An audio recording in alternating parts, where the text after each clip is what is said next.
Hey, everybody. I am broadcasting live from Annie's room, and I can call it Annie's room because Annie is home and actually living in the room again. So happy to have her back for 2 or 3 weeks, and it's back to her room. I actually had to move her stuff so I could record this. But anyway, if you saw the title of my podcast, Politics, Religion, and Puppies, it's a wide ranging show coming up. And when I started this, I sort of made a rule I would not discuss politics or religion or some of those things. And I've actually looked into advertising, and it turns out on podcasts, you can make quite a bit of money if you're willing to put advertisements of politics, medicine, religion, weed. You can make a fortune. But I chose not to do any of that stuff. So I'm going to get to that a little bit later, but let's get through my random stuff. First off, I'm now convinced, and this may not be any news to anybody, but puppies are 100% more popular than babies. I've got a puppy now. Willie is part of our family. We've had him for about 10 days, and he's awesome. He's awful, and he's awesome all at once. Very well behaved. It's more me changing my habits that I get stuck in. So he's great. We'll talk about that later. But so the day we pick up a puppy, we get it, we meet the breeder, it's awesome. We bring him home, and I was lucky enough to be able to stop by the whack and show the puppy. This is 45 minutes after we got this. We took him to see people, and the amount of people who wanted to see the dog is incredible. Employees, random people. We had a state league match, and I happened to know the other team. And I mean, we had a hallway and an office full of people wanting to see the puppy. Kids club. They brought the kids back to play with it. It was insane and awesome at the same time. And but I'm convinced that if I had walked in with a new baby, let's say we decided to have kid number 4, I'm not going to get that. Nobody cares. Puppies are where it's at. If you want something done, get yourself a puppy. So I've talked before about Seinfeld and Parks and Rec and The Office, my favorite, but it reminded me of an episode. It was sometime in the 90s, one of the most famous. But the group goes to the Hamptons to have to see a baby, and the whole joke was that they're going to go see a baby and just stare at it. And it turns out the baby was really, really ugly and nearly impossible to look at, and they had to look away, and they could not look at the baby. And a lot of the episode was discussion about how they have to go see a baby, and none of them really wanted to. But if you go see a puppy, I'll get a line out the door to see Willie. I just thought it was interesting. So if you need some attention, get a puppy. It's pretty awesome. That Seinfeld episode is also, I mentioned, one of the most famous because it is also the episode regarding shrinkage. And if you are of my age or a Seinfeld fan, you'll know what that episode is all about. But anyway, let's get to the quick stuff. And then I do have some tennis coaching things. I've talked about Caitlin Clark a little bit. She's still doing great. She's legit. But there's this battle between Caitlin Clark and Angel Reese. And Angel Reese has a quote. They interviewed her, and she said she was kind of, it comes across to me as jealousy, but telling people that people are coming to games to watch her too, and to watch her. And maybe they are. But one night last week, a couple weeks ago, Caitlin Clark played Angel Reese, the Fever versus Chicago, whatever. I think it's the Sky, um, at Indiana. 21,000 people, sold out stadium where the Pacers play, downtown Indianapolis. The next night, Caitlin Reese went to her next game. Maybe not next night. It wasn't back to back. It was a day later. 4,100 people came to watch Reese play it. It wasn't Indiana. Caitlin Clark wasn't part of it. And that same night, Caitlin Clark played in front of another 22,000 people in an NBA stadium. It just, to me, shows her power in sports right now. And I think the rivalry is going to be awesome, and even better if Angel Reese can be a slightly more humble. But anyway, if you're watching, it's a lot of fun. If Caitlin Clark wasn't playing, I'm not watching a second of the WNBA. I am not looking for any credit for being a women's basketball fan. I just love the story of seeing the best go at it. But it's very entertaining. If you're into watching fun sporting events, check it out. Along the lines of sporting events, too, I watch pretty much everything. It's not a lot I won't watch, except for hockey. And I know there's some diehard hockey fans in the world, but I watched over the last 2 weeks, I watched every Stanley Cup Finals game. Oilers versus the Panthers. Can't tell you I knew that there was a Florida Panthers team. I watched every game. It's amazing how great the Stanley Cup final playoffs are. I didn't watch a single game all season. I didn't know the teams. I couldn't tell you a single probably player, but I watched 7 games of hockey in the playoffs, and it sort of reminded me of similar to tennis. I don't know if it's the product or is it the marketing that's horrible, but tennis people, I think general people will watch the US Open because it's night, it's New York, celebrities in the crowd, it's just bigger. I think they might watch Wimbledon. I don't think they're watching the French Open or Australian. Um, but both sports could maybe get together and figure it out because I'd love to watch regular season hockey. It would give me something else to do in the winter, but it's just I don't know where it's when it's on or where it's at or who the players are. But come the Stanley Cup Finals, it's pretty awesome. I encourage you all to check it out next year. I won't watch another hockey game until next year when it's the final 2 teams. And I think tennis has that same similar amazing product with the athletes and the skill and the talent, but it's just not out there enough, and someone needs to fix it before we lose out to other sports or pickleball. Pickleball's got a long way to go. It's horrible on TV. But anyway, if you've got hockey thoughts on that, I'd love to hear them. I'm curious. And for those of you that watch regular season hockey, tell me how or where or why. And if you're a tennis person, we gotta catch up a little bit. This has nothing to do with sports, but it's driving down. I drive every day to work. I take 94 for about a half an hour, and I'm always seeing there's always a broken down vehicle somewhere, and you always see them with their hoods up. And I just wonder how many times in the history of cars breaking down has someone pulled over on the side of the road, put the hood up, and fixed something. Like they open it up and see, whew, I can fix that. I got a new part in my toolbox or in my glove box. Who gets out, opens up the hood, and actually repairs their car so they make it drivable? I don't know anyone that's ever done it. I'd love to hear a story if someone here can have that. I get changing a tire, but opening up the hood, looking at it, diagnosing the problem, and fixing it on the side of the road. Come on, I don't even open the hood. If it ever happens to me, I'm just calling AAA or my insurance has a towing deal or AARP now. I'm calling somebody, but I want to know if anybody has a success story. Their car breaks down, they open the hood, they find it, they fix it, and we're off and everything's good. Because I don't think it's ever happened, ever, in the history of cars being built by the Wright brothers. Wait, the Wright brothers was planes. Henry Ford and Mr. Toyota, they invented cars.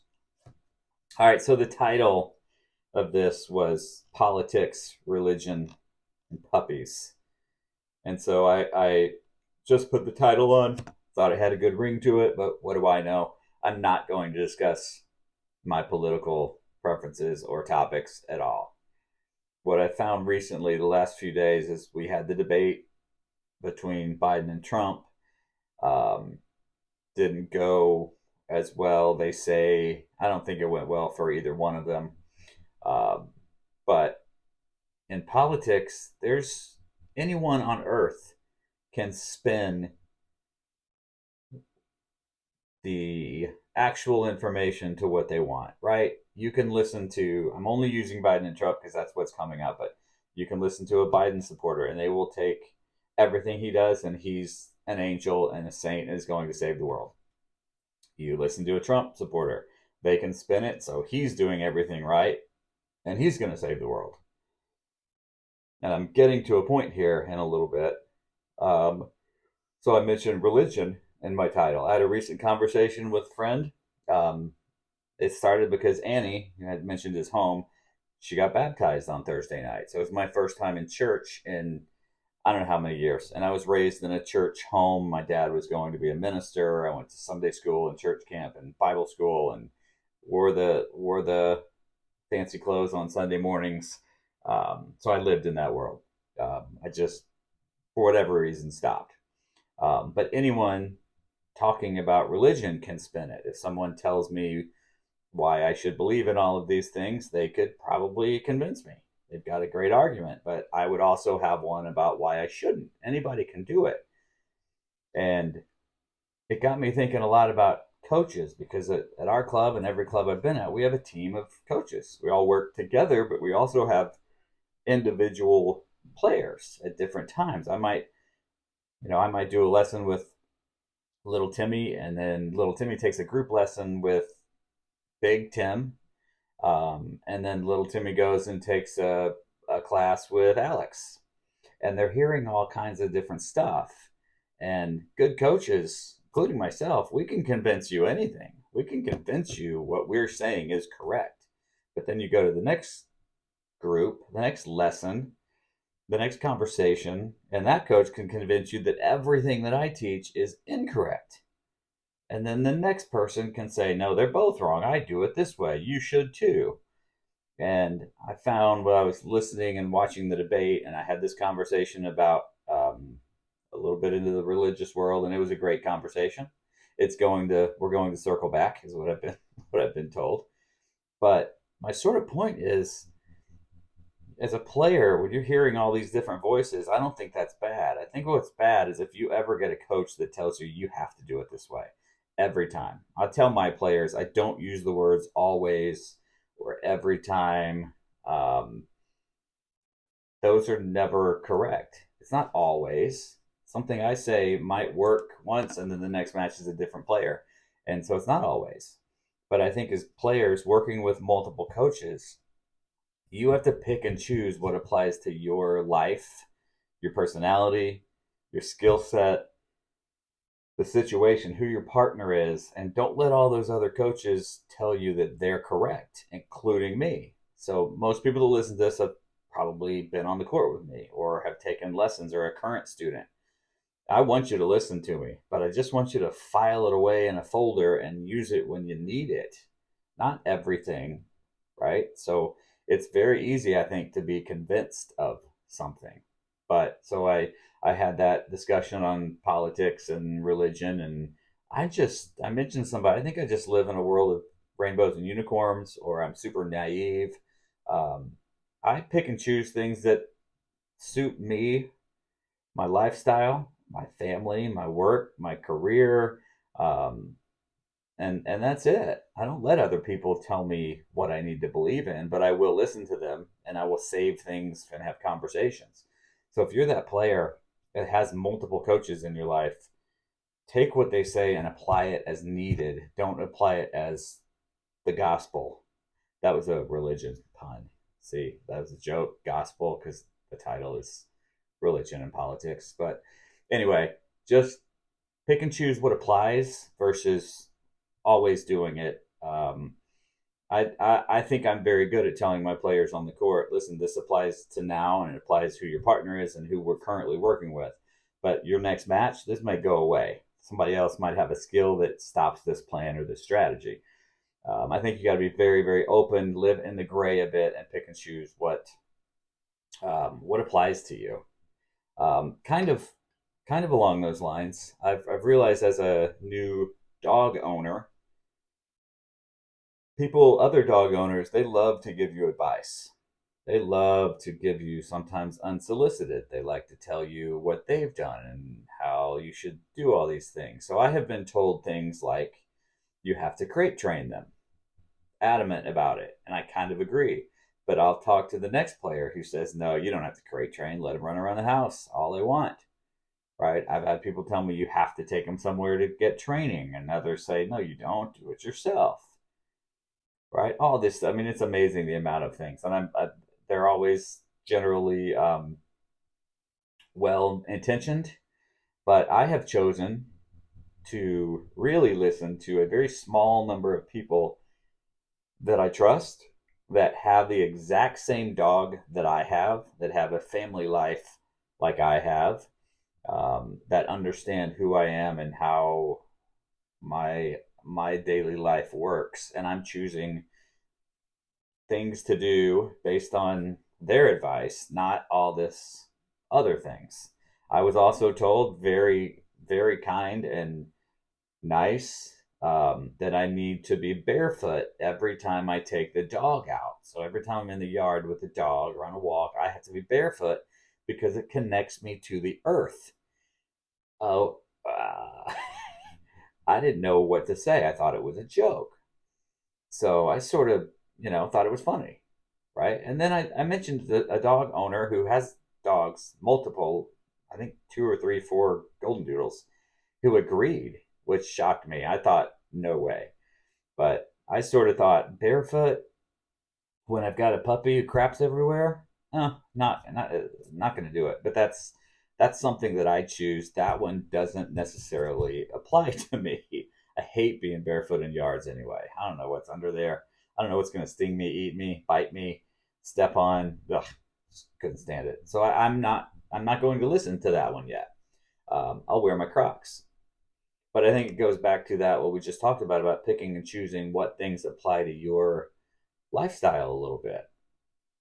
I think too many don't do that, and that was sort of the how I put together my recent conversations on politics and religion and dogs all sort of together. It's just take what you need and use it. Apply what tools do you have, like we've talked about before, in your toolbox, right? So I also we've talked about, one of my guests on our podcast, maybe a year ago, maybe further, was Connor Annis. At the time, he was at South Shore Health and Racket Club in St. Joe, Michigan, working for my brother. And now, fortunately, he has moved to Heartland, Wisconsin, and he is working at the WAC and crushing it so far. But the other day, he's been teaching some classes, as a new coach. Obviously, I know Connor and have a previous relationship. So, but as a staff, we've really tried whenever we get a new coach to just put them in everything, give away lessons, let them pass everything to them, give them opportunities. So he got an opportunity his first week here to run a class, 8 players. I've had them since I started, almost 3 years at the WAC. And he led it. I was not there. It was puppy pickup day. So Connor led the class. I talked to probably half, maybe more of the 8 after, the afternoon of the group, just for feedback across the board. Really good, positive. One person said, I can't believe Connor's just 22. Just real positive, right? So then I talked to Connor about it, and he responded that it went well, but he was slightly disappointed that he didn't think he brought his best. He didn't think it was his top level stuff. And what I told him, and I will tell this to any coach, is that attitude is why he's going to be good. It's why he's going to succeed, because it bothered him that he wasn't 100%. Even though the players had no idea, they felt good about it. It was a really positive experience for them. And good coaches, I still do this, and I'm not saying I'm great, but I've been doing it for a long time. And if I sucked, I would not still be doing it. Good coaches care about that stuff. They evaluate when they're done. How was that class? And they get bummed when it wasn't good. had this conversation with Tim. I do it. He does it. The best ones do it. They walk off the court and they analyze, and sometimes we nail it. We feel great about it. I've had classes where I'm like, that was awesome. We nailed it. And nothing I could have done to make it better. And others where it's still good. The members think it's great. And I leave thinking that was trash. And I'm just, again, encouraging all of you, find yourself a coach that has that post lesson, post class evaluation and expectation. Because if they do, they'll be really good. They'll be around for a long time. And we've talked about it here before. You need a coach that thinks about you when they're not in front of you. When you're playing a match somewhere else, or you're at home having dinner and that coach has a thought about your tennis game. And you know how you can tell this. You can tell because they shoot you a text. Hey, I was thinking about this. We need to work on this, right? Phone call. Stop you in the club. And they say, hey, I remember that last lesson. I feel like we didn't quite get it done. I've got some other ideas. Do they provide some feedback to you that isn't when you're standing in front of them? And that, to me, is a sign of a great coach that has that care a little bit. And then lastly, this is, again, we're going to be about 25 minutes on this thing.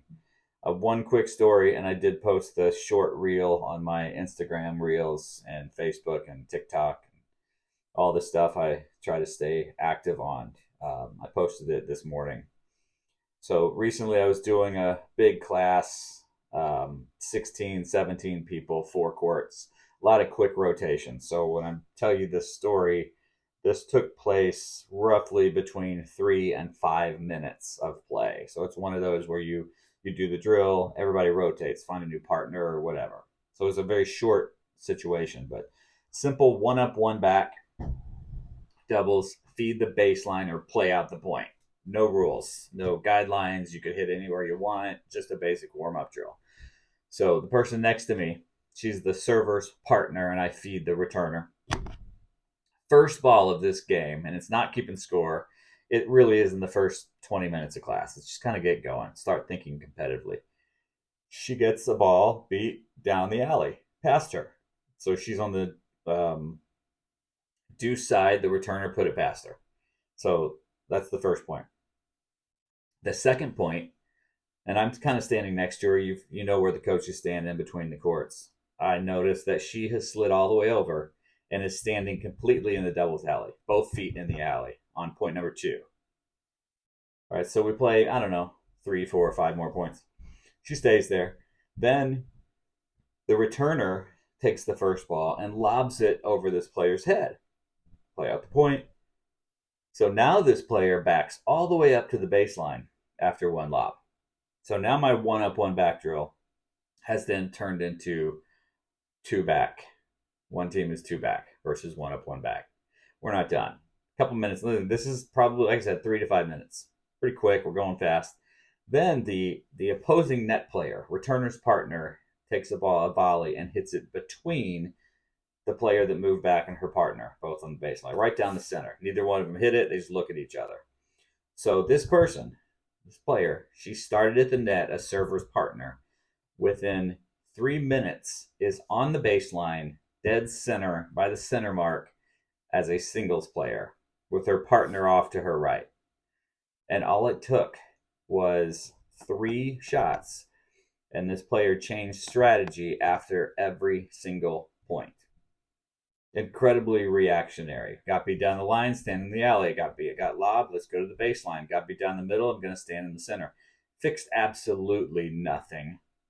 Killed the drill, because everybody's looking at me like, why is that person standing there? And I keep having to, I obviously try to coach, hey, come back up. Well, she lobbed me. How many times? We've been playing for 3 minutes. There's no way she lobbed enough to move you to the baseline. Well, she'll beat me down the alley. But it's just, to me, it's stop. Don't be the person who changes a complete strategy after every single point. It's so reactionary. Take a look at what's happening around you and then fix it. I think a good question to ask is that shot, that play that they're doing going to be the reason that you lose, whether it's singles or doubles? If the answer's no, who cares? Don't worry about it. There's going to be something else. If the answer is yes, then fix it. So if this person got beat down the alley 8 times in a row, that could cause you to lose a match. So move over. Or go talk to your partner and say, hit a better shot, right? Serve differently. But to just bail out like that. And I bring it up because I believe it's super common. People get so competitive and caught up in winning every single point that they end up losing a match just so they can stop one thing that has no effect on the match at all. And if you're that player, just try to hang in there a little longer and see if you can make something work before you wave the right white flag every single point. What a horrible way to live. I can't imagine it. Every single time something goes slightly wrong, you change your life strategy. So if it rains in Seattle, I think it rains there, you move there, you pack up your U-Haul, you move to Seattle to work at that fish market, throw fish around. But the first day it rains and you don't like rain. So the next day you pack up your U-Haul and you move to Florida. But the first day in Florida it's too hot. Well, get the U-Haul out. We're going to Alaska. Well, my first day there, I saw a polar bear. That's scary. I'm leaving. It's nuts. My analogies are so dumb. I apologize. A blanket apology for all the dumb stuff I think about. But just stick with it. I just think it was a crazy, crazy thing. That's it. See, I'm about 26 minutes. I look back, I have podcasts well over an hour.